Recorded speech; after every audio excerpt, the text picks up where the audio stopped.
Olá, hoje vamos analisar a plenitude do Espírito Santo. Ter a plenitude do Espírito Santo não é a mesma coisa que ser batizado em o Espírito Santo.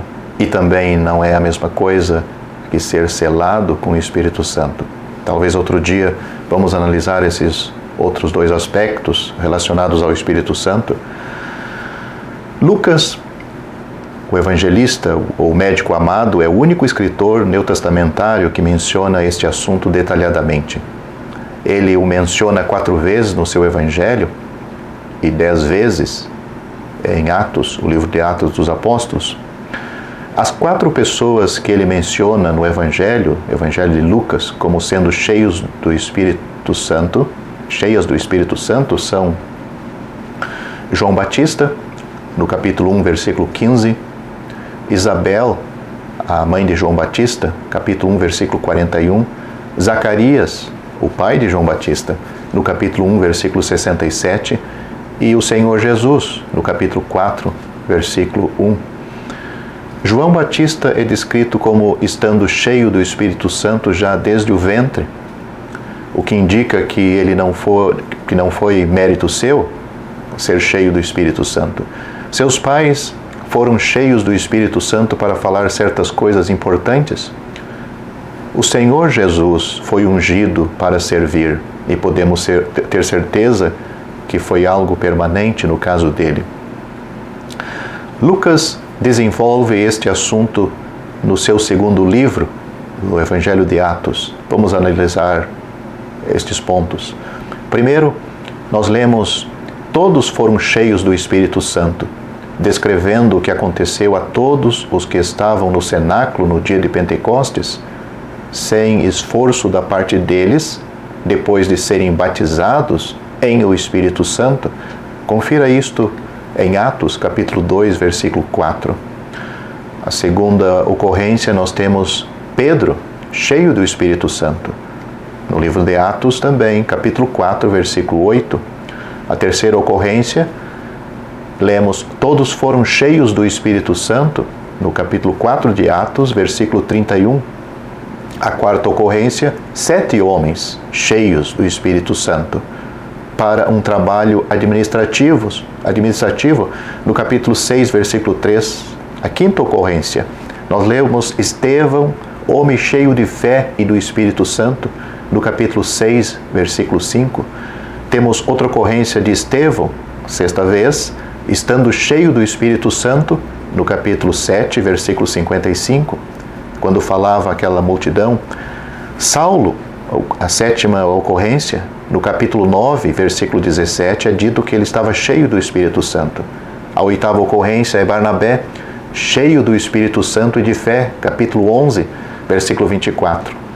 Temos novamente Saulo, agora a 9ª ocorrência, cheio do Espírito Santo, no capítulo 13, versículo 9.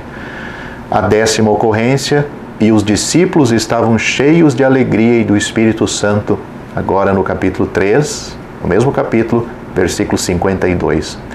A palavra Espírito é usada muitas vezes em Atos do que em qualquer outro livro do Novo Testamento.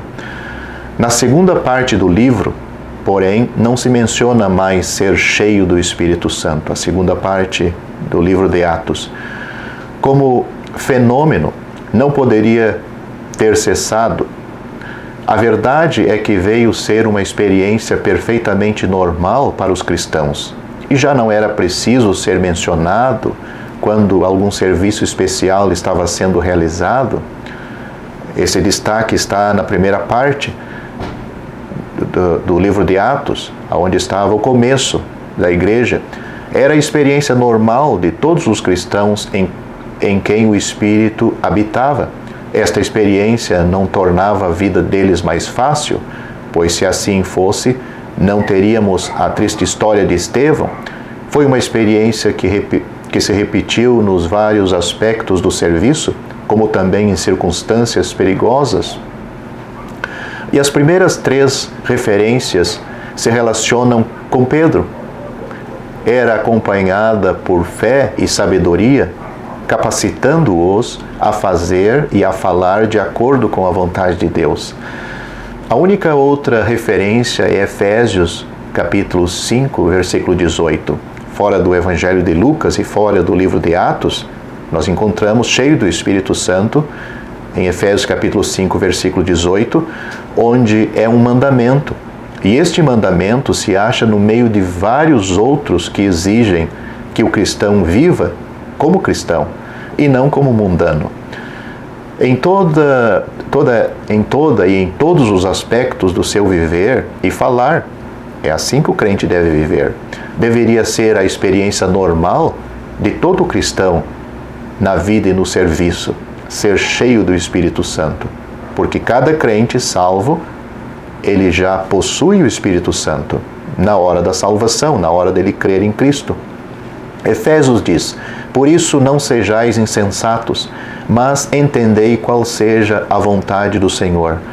E não vos embriagueis com vinho, em que há contenda, mas enchei-vos do Espírito, falando entre vós em salmos e hinos e cânticos espirituais, cantando e salmodiando ao Senhor no vosso coração, dando sempre graças por tudo a nosso Deus e Pai, em nome de nosso Senhor Jesus Cristo, sujeitando-vos uns aos outros no temor de Deus. Efésios capítulo 5, versículos 17 a 21. Se você gostou deste vídeo, deixe seu joinha, isso nos ajudará a divulgá-lo. Também não se esqueça de inscrever-se em nosso canal, ative o sininho das notificações para que você receba os novos vídeos, deixe seus comentários. Obrigado por assistir este vídeo.